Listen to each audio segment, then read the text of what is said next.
Yeah, it is another episode of the Autumn Windbags. RJ Clifford, Juan Soto. Let's have some fun today. Exhausted, jet lagged, sweaty. There was a monsoon here. Full of Brazilian meat. Full of Brazilian meat. Not yet. That comes after the show. But I tell you what, good golly, Miss Molly, am I jacked up? You can feel the energy in Raider Nation. It's permeating from the locker room in Las Vegas, from the heart and soul of interim coach Antonio Pierce. It is resonating through everybody. Even Rory was positive today in our text chain. It's tangible. You can cut it with a knife. You can sink your teeth into it. You can finger blast it. Like, you can feel that energy. It's definitely something that is new. It was lacking before, and it's needed. Like I was saying a couple of weeks ago, before this whole crazy week even started, I said you can't go through an NFL season like this. You have to jack yourself up for the game and then bring yourself down and then build yourself back up for the next game. It's not normally you're jacking yourself off. Jacking yourself up is a giant change of pace. Big time. It's not 162 games like baseball. It's not 82 games and an extended playoffs like basketball. It's you have 17 of these during the season, and you have to spike that up, and then you come down the next day, you rest, and then you build yourself back up to a frenzy. And I feel that we're going to play with a lot more energy and a lot more juice. And we're going to have to. Because there's a lot of things going against us, X's and O's, stylistic wise, but this really is the most like energy versus X's and O's type game that you can think of, because Raider Nation's jacked up. You saw how happy Davante Adams was in that locker room. Also, the video of him playing basketball. There's video circulating of the Raiders doing the players going nuts at practice today. We're recording this here on a Thursday live, Friday. You're feeling that. You're feeling the tangible, like these guys are jacked. And Antonio Pierce, God only knows if he can coach or not, but Lord knows he can motivate. And he makes me want to put on a helmet and pads. And there's a lot going against his X's and O's, which we'll get to. But this is probably the best example. If the Raiders do well on Saturday, and not just win, but finish their tackles, finish their blocks, that extra umph in the goal line, all those little things that maybe we haven't seen from, players not named Maxx Crosby and Josh Jacobs and guys like that. If we see that, that's probably the only difference Antonio Pierce can make in 5 days, right? You're not going to revamp this team, but can you give them extra juice in 5 days at home against the Giants? It's the juice. It's the confidence. It's the freedom of, let's say, to a defensive coordinator and a brand new offensive coordinator to call things that they see, a little bit more collaborative environment. There can be a few things that are a lot different. You have a quarterback that has shown that he can run the offense when given the opportunity, and it looked the best out of anyone running the offense. We just need to keep them upright. We should, anytime we talk about juice for the Raiders under Antonio Pierce, we should call it gin and juice. Just because he's an NWA guy. Gin and juice. Raiders, 1.5-point favorites at home against the Giants. It'll be the afternoon window on Fox. So if the game is ugly and we do embarrass ourselves, that's a good thing, because there's only 3 games in the afternoon window and everyone's going to be watching Eagles-Cowboys. So we got that to look forward to. Yeah. How much impact, if any, can Antonio Pierce make in 5 days? I think a lot. Really? Well, okay. The thing that we're not factoring in is we weren't even playing up to our capabilities. It's not like we're a terrible team. We were just playing terrible football. So if just getting back to like our baseline normal would be a marked improvement, because we're not a 15 point per game offense, right? Yeah. So just getting back to what we normally would be, that's going to be a big improvement. Plus, you add into account, ding dong, the witch is dead, right? Mm-hmm. The evil man is gone, and you have that kind of just that extra oomph, that extra juice. That could, juice. I'm not gonna sign on for that.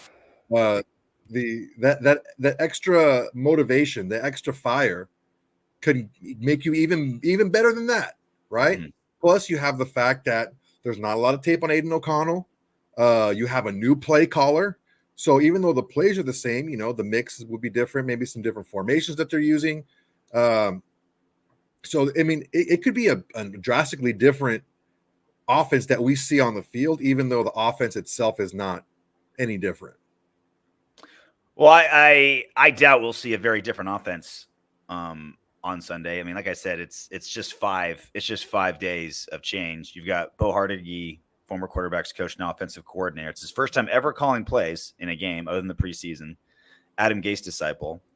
Like you mentioned, Farva, 4th-round rookie starting quarterback, only started one game before, and an interim head coach who's a defensive player, so it's not like he's going to bring in some like offensive genius.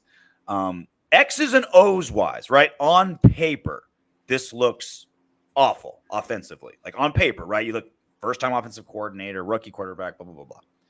That's why I said if this game is won, it's not going to be Bo Hardigy out-scheming people, Farva playing hero ball and beating people. It's going to be a collective gin and juice that this entire team brings. Just an extra, like I said, you're finishing your block.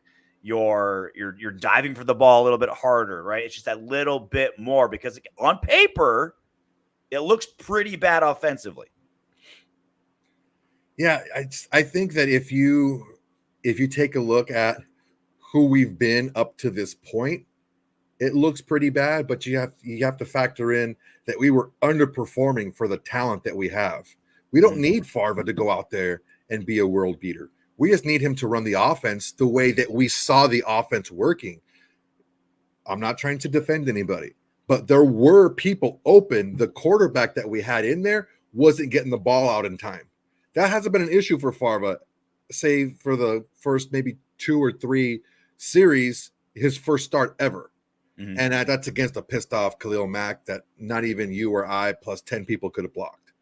So that's the thing that I don't think you're factoring in is the offense was getting people open. It was the quarterback not being able to get the ball out. I think maybe Garoppolo's been hit a few too many times this year. I think he's a little bit jumpy. I think he was looking at the rush a little too much. That's not an issue with Farva. Farva get annihilated in the pocket. He'll stand in there and fling the ball the last second and get drilled. He's maybe young and dumb and hasn't taken the amount of hits that Jimmy has, but we've seen the offense and the ball go out to the right person on time with Farva in the game. And honestly, that's all I think we need. Again, it's still like, look, I'm riding the wave of fun and optimism that's emanating out of Antonio Pierce. But when you start looking at like X's and O's, I think that's still something. Now, the positive here is that Farva can sling it. You have to defend the deep ball when you have Davante Adams and anyone other than Brian Hoyer and Jimmy Garoppolo throwing to him, right? Like you have to, or it's going to cost you. Those 2 wide open Davante Adams passes for Monday night, Farva makes those. Those are touchdowns. 25 quarterbacks in the league make those. Farva's one of them. So hopefully that's something that opens up. And it's the same thing we talked about all season, right? Why isn't Josh Jacobs getting off? Well, the O-line's not blocking well. They didn't block well last season. They really didn't block that well last season. He was just – I remember he had 900 yards after contact. If we can open up that box a little bit, the safeties have to defend the deep ball. This is when hopefully Josh Jacobs finally gets rolling. Because he's coming off the best game of his season last week. Finally got over 4 yards per carry last week. There's also the fact that, like to your point, I think out of the running backs, Josh Jacobs faced the 4th least amount of loaded boxes. He faced a light box, which is 6 or fewer in the box. I think 64% of the time last year. So he wasn't facing that 7th man, 8th person in the box. It was just a standard 4 down linemen and 2 linebackers. It was like a lot of nickel where the DBs, there was no safety creeping in or anything like that. That was a third of the deep ball. The deep pass that Derek Carr was going to Davante Adams, and that's kind of what we've seen from Favre too. Is he's willing to throw the ball outside the numbers and further than 20, 25 yards down the field. So, and also when he does it, it's a smart decision. It's not him, just throwing the ball just to throw it, right? Yeah. Hang on, I have to adjust something really quick. Whoa, not wrong one. Anthony Provencio, don't buy current player jerseys. That's how I figured that out. I just buy retired all-time greats. Thank you very much, and goodbye. I know you watch a lot of hockey, but there's a Kings defenseman named Kyle Clifford. And not only was his last name the same as mine, but he always led the team in fights every season. I was like, okay, this is a no-brainer. And so my brilliant wife, she's like, I'm going to buy you a Kyle Clifford jersey because what if he gets traded, retires, whatever, you still have a Clifford Kings jersey. I was like, beautiful. It's like if Sean Clifford from Penn State, who's at Green Bay, when he came to the Raiders, I would have bought one of his jerseys because then if it doesn't work, you just got my regular last name. There's always these little tricks. So it's an interesting dynamic. We'll stick to the offense for now. Bo Hardy, first-time offensive coordinator, first-time play caller, and Favre, who has, 4.5 quarters of experience. That's a unique dynamic. 4 quarters in a drive, more like yeah, 4 quarters and garbage time. That's a unique dynamic because if it was for all of Jimmy Garoppolo's faults, and I'm still saying it was the right move, moving on to him and putting Aidan O'Connell, he at least was a veteran who Bo can be like, you make the call, right? You have much more responsibility at the line of scrimmage. He knows the flow of the game and what it's like getting, because it's a weird dynamic, man. Like people forget just like the communication between you're talking into your microphone. Bo Hardy will be on the field. He won't be in the box. He'll be on the sidelines. Ew. You've got just like those 15 seconds to like give out the play, give out instruction, be clear and concise.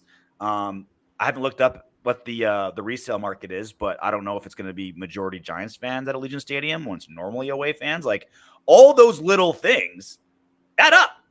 And so now it's a matter of like who grabs the reins, the rookie play caller or the rookie quarterback. Well, one thing that I heard in Favre's press conference is Coach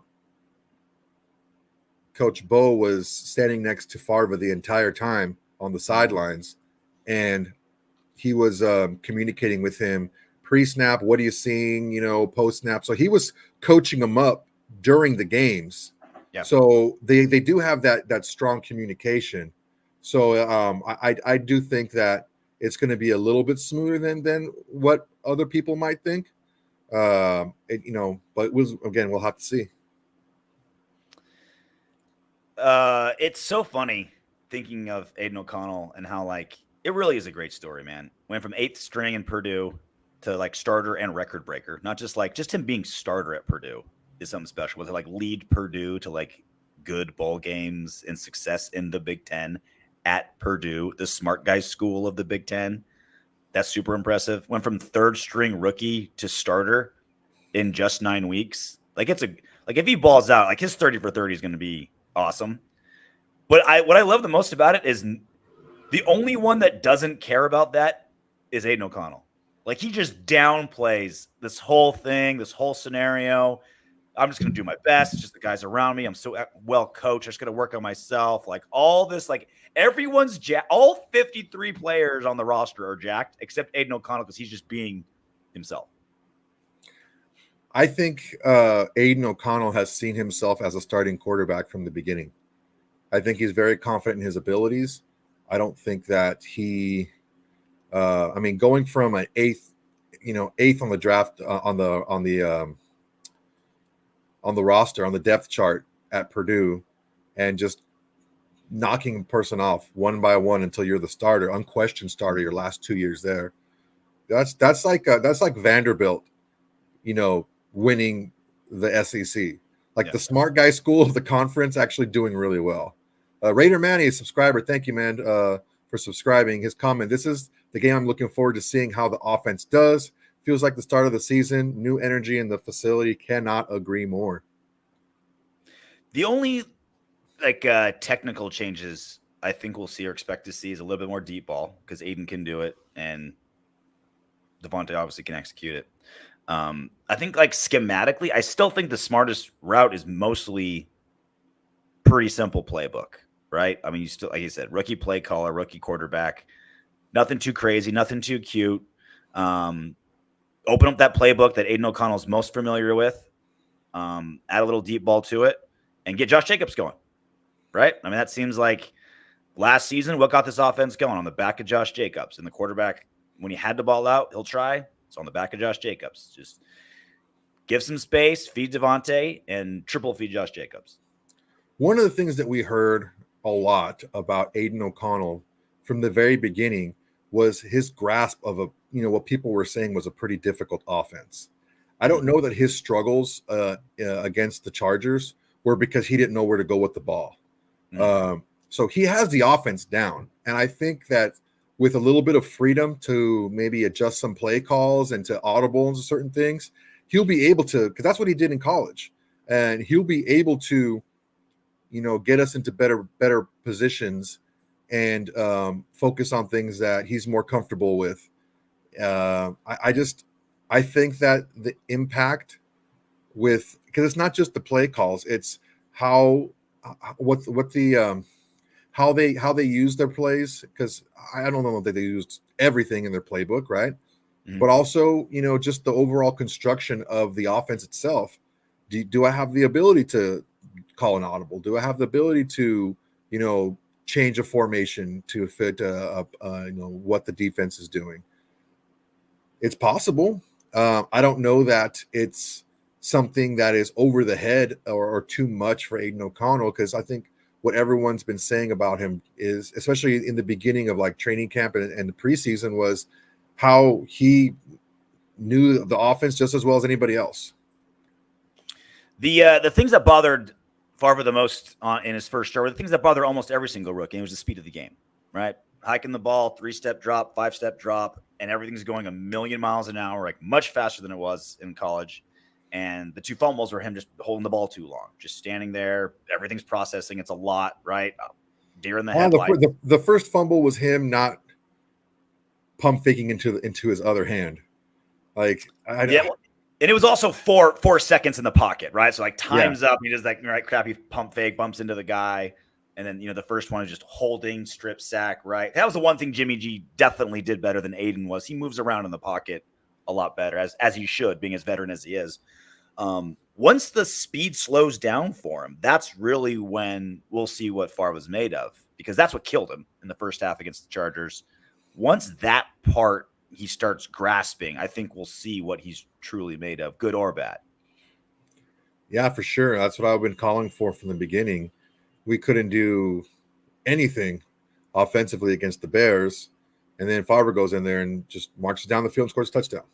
And it wasn't that, he was playing, against a prevent defense, and they were in that defense for like the entire fourth quarter. Yeah. And Hoyer still couldn't move the ball. So I think we got to see, and we got to basically practice the first 8 games of the season going against things that were piled up against us. There's a live defense against us. We're basically playing against ourselves by not being able to execute properly from the quarterback position. It's not unlocking the middle of the field. It's not unlocking the run game. Now that we have those things that can potentially happen a lot easier, it should make things a lot smoother. Heading over to the other side of the ball, when we're talking about the gin and juice, Antonio Pierce brings, great line, so I'm glad we're using it. When we're talking about that, that's generally more defense anyway, right? Like, obviously, offense, good energy is always positive and good, but generally, like, good energy helps the defense the most. That's the aggressive, that's the play, that's the like the hands-on side of the field more so than the offense, right? And that's going to be what we really need. Patrick Graham, like we've talked about, schemed pretty damn well this season of putting guys in position. Raiders don't give up huge plays. One of the best in football giving up huge plays defensively. Now can this Patrick Graham putting you in the right position translate to solid fundamentals, right? Like you're in good position now. Finish the tackle. Push him out of bounds. Don't get bit by that double move. It's like that. That's the part I also want to see defensively is if PG can keep him in good position, and then Pierce's gin and juice is going to get him jacked up and actually. I mean, yeah, there's also I think it's everywhere, man, because you're all on top of having a new head coach that's going to bring a lot more like energy, right? You also have a new quarterback that, I mean, publicly now everyone's saying, well, yeah, he's the best quarterback we have. I think they felt that from the very beginning, that the most capable quarterback to run the offense was Aidan O'Connell from the very beginning. Yeah. And it was a lot of nepotism going on and a lot of, playing it safe and, looking at after your job from Josh McDaniels. He felt that Jimmy or especially Brian Hoyer were better than Aidan O'Connell. I just think that he didn't think those guys were going to lose him his job. So the Raiders, obviously the offense has been atrocious this season. Giants are even worse. Dead last in points per game, 11.9. The passing game ranks last, 155 yards per game. That's kind of skewed because Daniel Jones has been hurt for a while. He will return this week. He was a full. Tyrod Taylor threw for 8 yards or something like that the last game. So last game it was -9 net yards. Oh yeah, because of the sacks. Yeah, and -9. Saquon ran the ball 36 times. 36 times in the modern NFL. We'll get to Saquon in a second because that's the guy that's going to give me nightmares leading into Sunday. But with this passing attack, it's still not going to be good, but it shouldn't be atrocious with Mac Jones returning. And I think his return it's a big deal. It's a big deal for that offense. It is, because that's kind of like us with Aidan O'Connell. Mm-hmm. We had the Giants had a quarterback that, I mean, Tyrod Taylor did okay a couple times in there. When he was against the Commanders, he threw for almost 300 yards and stuff like that, a couple touchdowns. He's a solid backup. Yeah, he's a solid backup, but he's not consistent enough. Yeah, he's not consistent enough to be that guy. He's not as good as Daniel Jones is. Mm-hmm. Last week was kind of a fluke thing because of the, typhoon they were playing in. So one of the big deals I think with the Giants that's going to hurt them a lot is Darren Waller was shaping up into being their number one go-to guy. Yeah. He had a couple games where he led the team in receptions. I think he's led the team in yards the last few games. So he's been their offensive threat, and it really paired well with the resurgence of Saquon Barkley being able to get the ball to the tight end. It's very old school Giants, with Bavaro and all that. He's running the ball and throwing it to the tight end. Mm-hmm. And now that Waller's not playing, it's who's going to step up and be a pass catcher. It's great that you have Daniel Jones being able to throw the ball a little bit better, also being pretty mobile himself. He's a pretty mobile quarterback to be able to hurt us that way. But when he throws the ball, who's going to step up and get open? Who's going to drop passes in the end zone if Darren Waller's not there to do it? You know what I mean? It's like, true. It's damn true. Who's going to step up? Who's going to step up as a receiving threat? Drop the ball. So my nightmares, Saturday night, will be out Saquon. Absolute beast, still. Like, don't let this whole, quarterbacks are undervalued and they're underpaid mean they're still not good. That the top guys, maybe they're not worth the money and the economics of the NFL in 2023, but they still have their impacts. Saquon's fast. He can wiggle. He's big. He can catch the ball. He can do it all. And we have 3 linebackers potentially out. We'll get to the injury report here in a second, but going against that good of that terrible of a passing offense, that good of a running offense, that good of a running back, 3 linebackers out, 2 of them starters. You got to imagine scheming against the Giants offense is stop Saquon Barkley first, second, and third. Yeah, I mean, although it wasn't a very good offensive showing last week against the Jets, you have to understand something. In that type of weather, you were going to run the ball. A team's going to run the ball, and the other team, the defense, knows that they're going to run the ball, right? Yeah. Well, Saquon Barkley ran the ball 36 times for 128 yards. And that's when a very good Jets defense knew they were running the ball. Yep. He was still able to put up those kind of numbers. Now, it's not great, 3.6, I guess, yards per carry, but 128 yards to 128 yards against that Jets defense, especially when they know you're going to run the ball. So they can definitely gain some yards on the ground. We have to be very ready for that. This is the game between two of the three lowest scoring offenses in football. Have you seen the over-under? What is it? 37.5. Oh, if the game's brutal 21-17, the over hits. It's that low. What are you taking? You taking the over or under? 37.5. I'm going to take the over, man. Yeah? Farva's going to light it up. Do we want Farva lighting it up? Or do we want Josh Jacobs? Pinball machine. No, Yeah? I think the Giants will live with Farva beating him. Okay. Because he's the unknown. I don't know that they're going to allow Josh Jacobs single-handedly to beat us. Now, maybe if we do some four wides and stuff like that, we're able to spread them out a little bit. We're able to, kind of lighten that box a little. He's going to get some more opportunity. But I think that out of the two evils, I think their poison they'd rather pick is Farva with the ball in his hands instead of Josh Jacobs. Well, I mean, I'm with you there, but I think also like Farva comes with Davante, right? So it's like you're not just like, all right, we're going to let Farva beat us. You still got to bracket Davante, no matter who's. Oh, yeah. If I'm throwing the ball, you still bracket Davante, right? So I think there's that part of it as well. It's funny because like when Antonio Pierce, like he was all week long, he's talking about like telling Patrick Graham, like, let him loose. We're getting aggressive. We're being jacked up. We're doing this. We're doing that. I wonder if that's what he wants the offense to do, because he's also a very like old school pound the ball, live off, let the run set everything out kind of guy, right? Even though he's a defensive player, right? As a linebacker, that's kind of just like what he knew. He mentioned the old school Giants when he played. It was kind of that element a little bit. Yeah, so I have no clue what kind of offense we're going to get. I know what I want to see. I know what Farva can do a little bit. No one really knows what he can do yet, but we've kind of seen glimpses.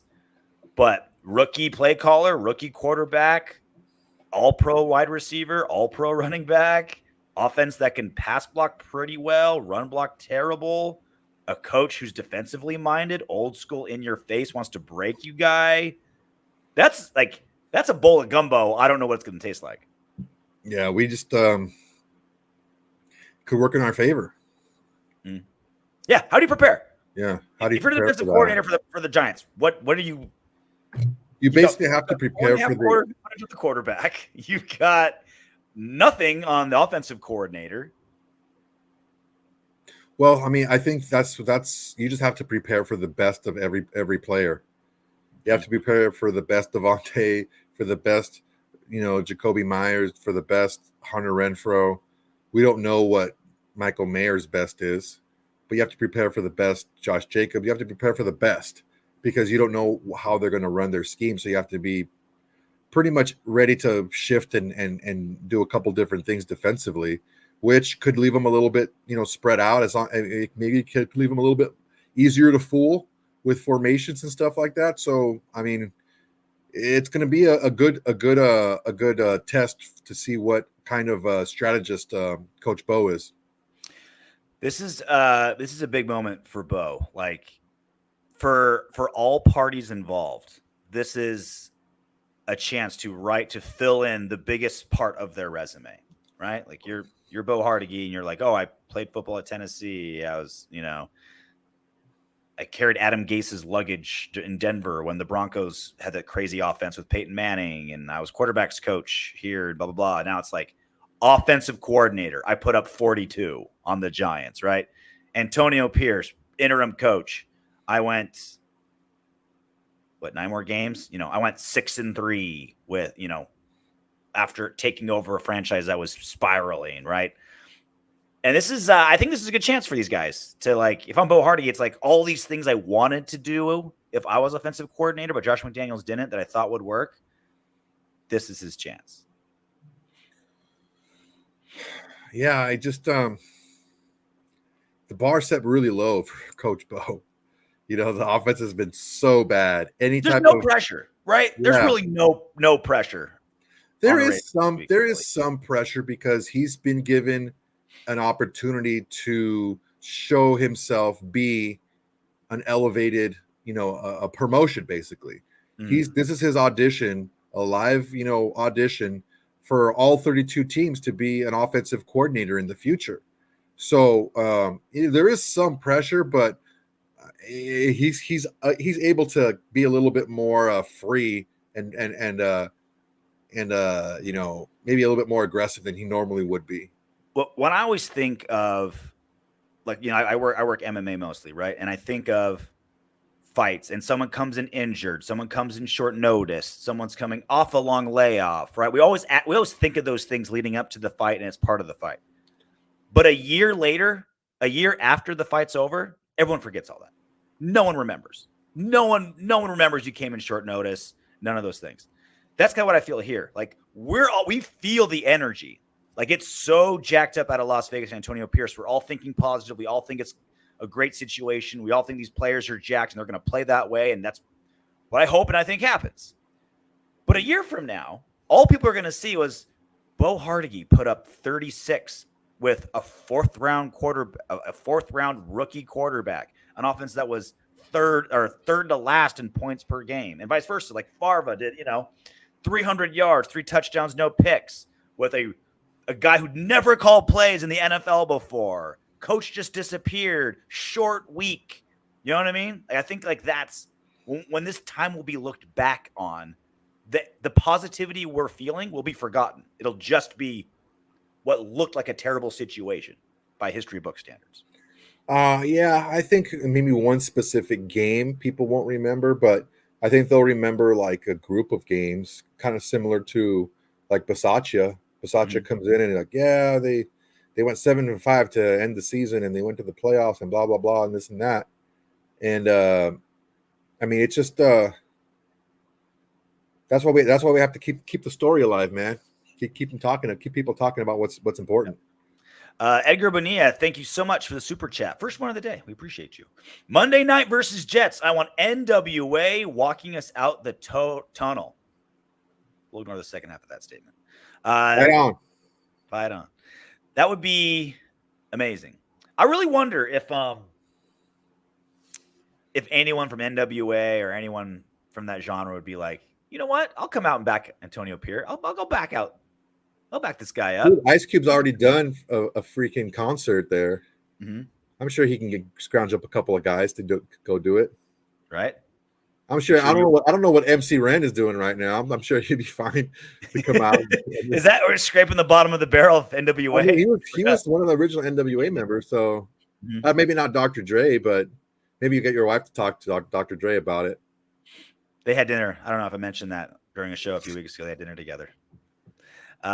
Injury report. Take a look at it right here. Raiders. Daniel Carlson limited all week. Seemed to play better last week. I think he'll be okay. No Divine Diablo. That's one linebacker out. No Luke Masterson. 2 linebackers out. And then Robert Spillane, questionable. Again, that's potentially 2 starters and like a primary backup at linebacker that may not play for us. That's a big deal. Jakob Johnson out. That sucks. Concussion for Josh Jacobs. That's what I'm saying, man. Like stopping Saquon Barkley, it's gonna be a task. Patrick Graham's got his work cut out for him. Yeah, it's the main focus of the defense is Saquon Barkley, because now that Waller's hurt, who was their primary pass catcher, it's going to be Saquon Barkley. Saquon Barkley is their entire offense. Mm-hmm. He's going to be the running ball. He's going to be the one catching the ball out of the backfield. He's going to be the man doing most of the stuff. Shaughnessy 2009, a new member. Welcome. Thank you, sir. Much appreciated. Welcome to the club, sir. Newest member. If you join as a member, even the lowest membership, you get access to videos early. You get special chat situations. The next tier, you get to send us an actual video question that you can. It's either be a question or you can trash talk Soto's cats, make fun of my hairline, whatever you want. And you get swag with the highest level. So if you guys want to join, it's down there. Click the join button. We welcome all members. Moving on to the other side of the injury report. Jaron Waller out, like we mentioned. The kicker, Graham Gano, out. That's no He's small on thing. IR, bro. He's done for the year. He's done. That's no small issue, having your starting kicker out. So that's especially in what could be, again, it's like the smallest over under I've ever seen this season. It could come down to just like who gets who gets 3 field goals versus who gets 2. So that's a big deal as well. And a lot of limited guys all over the place. It's one of those like 3 questionables. They're more healthy than us, but it could be they could lose a couple starting offensive linemen, or at least have some starting offensive linemen that are maybe playing a little hobbled, which would be nice. They also, they have their tackles. Are their tackles good now? They're questionable. Yeah, Evans Neal, and Thomas, Andrew right? Thomas. Neal and Thomas. Yeah, I mean, they haven't played in a few weeks. Questionable. I would be surprised if they both played. I just think that everything being equal, everyone playing to their capabilities, I just think that we're more talented than they are. Yeah. I just think go on the field. I think we have more playmakers than they do. If we're just going on an even footing, forget about it being home. Forget about the extra energy coming from Coach AP. We have better players and more playmakers than they do. And that's the thing, right? Because we're more talented with more playmakers than the Bears, who beat us. We're more talented with more playmakers than the Steelers, who beat us. We just didn't have oomph. We didn't have pop.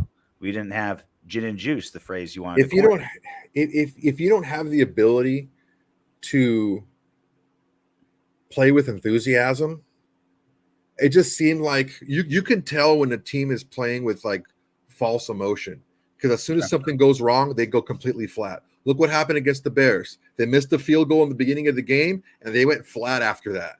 Mm-hmm. And the Bears came on and they ran the ball on them down the field. And I don't know that. That's why I was saying, when we first found out that Antonio Pierce was going to be the coach, I said, I want them to face adversity the first game so they can come back from it and show each other and the coach and the fans that it's not the same way as it was before. Yeah. How animated is Antonio Pierce going to be on the sideline? Like Josh McDaniels was always just kind of like, frump. Antonio Pierce, I wouldn't be surprised if at some point he does a backflip. Like he's just standing there after a touchdown and just like does a backflip.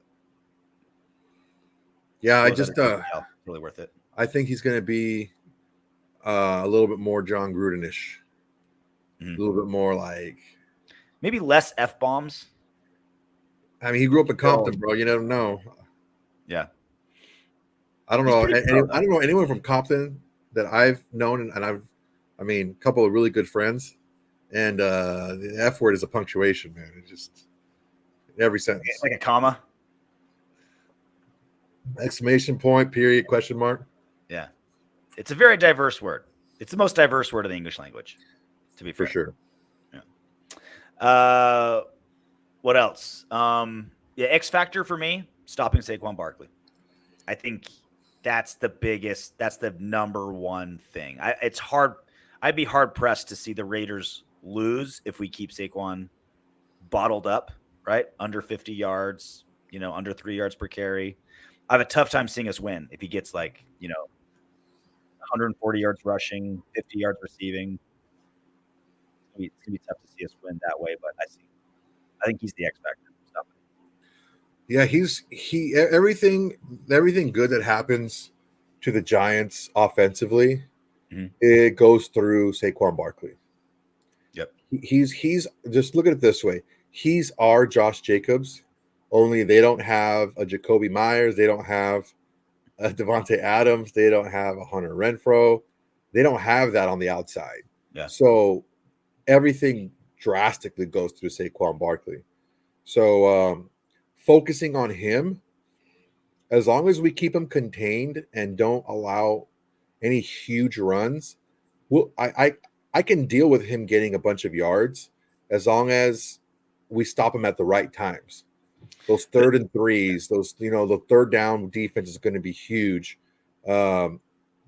Make Daniel Jones beat us, man. Like they're going to do with Farva. Make Daniel Jones beat us. For those asking, I saw it a couple times. Aidan O'Connell is Farva because he looks like Rod Farva from the movie Super Troopers. This should be a done deal. We shouldn't have to be explaining this at week 9. We were talking about this at the draft. Some people are still asking, bro. We were talking about this before the draft. Before we drafted Farva, we were talking about Farva. Lil Sean, homie, we did a post-game show on Monday. We did an emergency live on Tuesday. I did a live last night. No, I did a live on Wednesday. We did a show yesterday that dropped today. Main podcast recorded yesterday, aired today. And then that's 4 now. And then we're doing a pregame like preview show. That's 5 in a week. I'll have a short that's coming out on Saturday. And it's not indeed. Photos. I'm gonna be in the air Sunday, so I'm gonna have to try to like watch it online on the plane. And then Soto's doing a live show Sunday. We're literally doing more shows than we have days in the week. I don't know. Is that not enough? I mean, I think what he's saying is he wants it like every week. God forbid we have a life. Twice a day. Yeah. Twice a day. If you want me to take you in the bathroom while I take my morning dump and just share a couple of thoughts. Yeah, I don't see anyone else doing that. You definitely be a breaking through the ceiling, or I guess the porcelain ceiling. Morning dumps. Morning brain dumps with Soto. Yeah, info dump with Soto. Isn't it funny how like for our entire lives, a poop was just as long as it took to poop, and now poops take as long until you're bored with Instagram? That's why I mean, our mutual friend Dane makes fun of me because I don't take my phone in the bathroom. Because you don't want to be in there for 45 minutes? I don't want to be there forever, dude. My freaking legs fall asleep. Like, oh crap, my freaking legs fall asleep. That's kind of when I go until I can't stand anymore. There's nothing better than the work done. Bro, what? Please don't tell me this. Raider Mikey. Always on the God. Raider Mikey's bigger than me, I think. Telling you. Nothing's better than a work dump. Let's say you're making like $60 an hour and you're taking a 20-minute dump. That's $20. You make $20 while doing one of the most enjoyable things a man could. Top 5 best feelings is a great dump. You just got paid $20 for doing one? Come on. If they were all great dumps, yeah, for sure. Dude, I had some Brazilian, obviously I had some Brazilian food last night, and my stomach, and it wasn't one of those stomach aches where you can poop your way out of it. It just hurt. Thought I had like appendicitis, but it just kind of like went away. I was like, oh God, I do not want to go to Brazilian. It's your gallbladder, dude. You freaking ate too much meat. Mm-hmm. Is there too much? Is it possible to eat too much meat? It is. It is when your freaking gallbladder starts going crazy. Yeah, you're eating way too much fatty meat, dude. What else?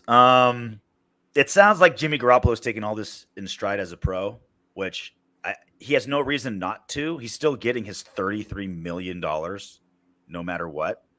And now he doesn't have to keep like having his back broken and concussed and getting all beat up. He can just telling you, man, best gig in sports, backup quarterback.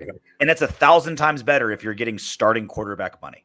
So props to him, but also look, even when he was a starter, there was a lot of good praise coming out of Raiders camp about Jimmy Garoppolo and how good of a teammate he is. So that's good. There's been a few different reports on how his contract is structured. I don't know that the 30 of his contract is guaranteed. So you should get this tattooed as a tramp stamp. Boss makes $1, I make a dime. That's why I poop on company time. That's got to be a sign at work. That should be a beer koozie. Uh-oh. We should make it. Oh, we're stealing it, Casper. Casper doesn't sue us. Copyright infringement. I'm sure he didn't make that up either. I just so there's the different reports. Hondo Carpenter went on and he was like, yeah, we owe him like $29 million next year. And I'm like, I thought I read that we can break that up into 2 years if we release him, which I think is the case. If it's a post June Yeah, we can released. designate them to Like oppose June 14 and 1st. 15 or something Yeah, like that. it's just like 13 and change, and then 15 and change the next season. So it's not going to be awful as it was. Because right now, as it stands, we have 13 million only in dead cap. Then a little bit more than double that with Jimmy Garoppolo, and then there's Wait, right now? yeah, next season we'll have 13. Oh, next season. Yeah. I was gonna Next say season, next season we'll have as everything stands right now. Next season we'll have 13, and then we're going to let go of Jimmy Garoppolo. That's going to be 13. Brian Hoyer's owed 3. He's not going to retire. He's just going to be like, dude, you owe me money. I just I'll just sit here and watch you pay me, right? So there's another 3 million there. So yeah, it's not going to be as small as we thought it was going to be. Thanks a lot, freaking Ziegler, but it's still a lot less than it was this year. Right this second, we're at 50 million dead cap. Yeah, this year, yeah, right. Yeah, right this second. Chandler Jones with 12. You know how much we're still paying Corey Littleton on the dead cap? Is it 9? Almost 10. Yeah. 9. It's his last year this year, thank God. Yeah. Next season, name some more names on that list. Oh, Jesus. All right, you want to go in ranking order? Yeah, highest to lowest. Okay, I guess I know you can guess number 1. Derek Carr, right? No. Really? Chandler Jones. Oh, yeah, okay, yeah, my bad. Chandler Jones. You forget that one, right? Chandler Jones, 12.5. Okay. Corey Littleton, 9.986. Derek Carr, and then it's a steep drop off after that. Derek Carr, 5.6. Carl Nassib, we're still paying almost 5. Kenyon Drake, 4.4. Oh my God. Alex Leatherwood, I know you love that one. David Long, 9.15. Alex Bars, and then it's like 700 or lower. Then it's $500,000 for everyone else. Duke Shelley, Darren Waller's still on there. OJ Howard is still on there. Brandon Parker's still on there. Brandon Parker's on there twice. I think that's how they break it up. I don't know how that works exactly. But yeah, 50 million right now. Next season, it's only 12.8, but that's just because they're not including Jimmy Garoppolo and however that works. Or Brian Hoyer. Right now, it's just Chandler Jones at 12.2, and then pennies after that. Neil Farrell Jr. and Matthew Butler are pennies, right? So Chandler Jones, we might even get that Chandler Jones money back too. I wonder how that works. Like, is it money back or cap space back? Because I think it's cap space back. That's what's clutch. Because if a contract is voided, it's not against our cap. It's a voided contract. It's null. Yeah, we need him to really go nuts. We need him to he got arrested again. We need him to like crap in his hand and throw it at an elementary school. You know what I mean? Like something. We need national news embarrassment, not just like page 7 of TMZ, barely on the ticker at ESPN. We need I don't want anyone to get hurt, but I want him to do something that makes national news stupid so we can get that money back. If what he's done so far hasn't been enough, nothing will be enough. Well, you know how Roger Goodell in the NFL is. It's not what you've done, it's how much heat they have to deal with, right? Like remember like the Ray Rice situation. Remember the first video that came out, it was him dragging his fiance out of the elevator unconscious. Cold, And it was news, like it was news for sure, but it didn't super blow up until the footage of them inside the elevator showed him just freaking cold cocking her, right? Knocking her out. And it's like, that's when the hammer came down. You knew, like, why do you think she was unconscious in the elevator and Ray Rice was dragging her out by her hair? Think she was sleepy, was taking a nap, and Ray Rice wanted to help her out? You know what happened in there. But until the public saw the video of him Mike Tyson her poor ass, that's when people blew up. That's when you know what I mean? Like, this is where your argument blows up, because Chandler Jones was on live talking about, you raped my stepdaughter, you're a pedophile, you're a pimp, you're pimping out players' wives. How much big front page national news did that make? I think the NFL is doing a much better job of controlling the narrative now. I think it's just not – I think a random defensive end for an NFL team living stuff isn't as big a news because like we're in the sports bubble, right? We just need the security footage from his baby mama house to get released when he's like throwing shit through her windows. That's it. Like people are dumb. Like you can know it. Like we all knew what happened. Like what Ray Rice did to his girl. Everyone read what Darren Waller did. He went to her house when he knew she wasn't home, vandalized her front of her house, and stole a bunch of stuff and burned it on live. Like he's not supposed to be over there. He went over there again and got arrested again. So he just that's 3 incidents. The first incident, which caused her to get the restraining order, and then 2 times he broke it. How much? But that's my thing. Like until it's on like cable news and like middle America are clutching their pearls. That's been the case for Roger Goodell in the NFL forever. Like it's not what you do, it's how much big news that you did makes. You know what I mean? Like they really didn't care that Ray Rice knocked out his girl until people started getting mad about it. Our boy Justin Marmon, thank you for the super chat, buddy. Appreciate you. Thanks, Justin. 5 shows in 1 week. Whoa! All it takes is some yearly Raiders dysfunction. Great content this week. It has been a really fun week to be a Raider fan in a kind of a morbid way, I guess. Right? Like, what would be way more fun if we were 7-1, right? Or you know what I mean? Like being 3-5 isn't that fun, but got rid of Josh McDaniels, got rid of Dave Ziegler, Antonio Pierce just like resuscitated the heart and soul of the Raiders, right? He's got the paddles on, he's rubbing the goop on there, he's in the ambulance, clear, boom, and Raider Nation's all of a sudden getting jacked. Like it's been easy to have fun this week despite being 3-5. Isn't it so weird how being like when we were like just 3-3 with Josh McDaniels, it felt like we were 0-6, but being 3-5 with Antonio Pierce, it's like the future's looking bright. We're turning this franchise around. Well, the thing you have to realize too is it's the kind of expectation too. It's not just our record, but there was no hope. Yeah. Even when we were winning games, we were barely winning games. We were still playing very poorly on offense. So there's just more optimism right now from the team and from the fans. Anything else, Soto?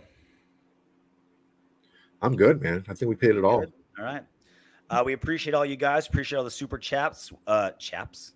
I'm exhausted. Still jet lagged. Appreciate the new members. Thank you for joining. We promise we will make it worth your while. Apparently, we're not doing enough content. We're literally doing more videos this week than there are days. But if that's not enough, we'll do more. You ask, we will do. Another clip coming out tomorrow on Saturday. Sunday, Soto's got live solo. Maybe we'll get Rory to join or something because he ain't gonna join. I'll be flying over South America during the game, hopefully watching online. And then back to business as usual next week. And until then, knock on wood if you're with me. Hey, you made it to the end of our video. Great job. I know you want more. Go ahead and click the next video. And if you're feeling crazy, go ahead and subscribe.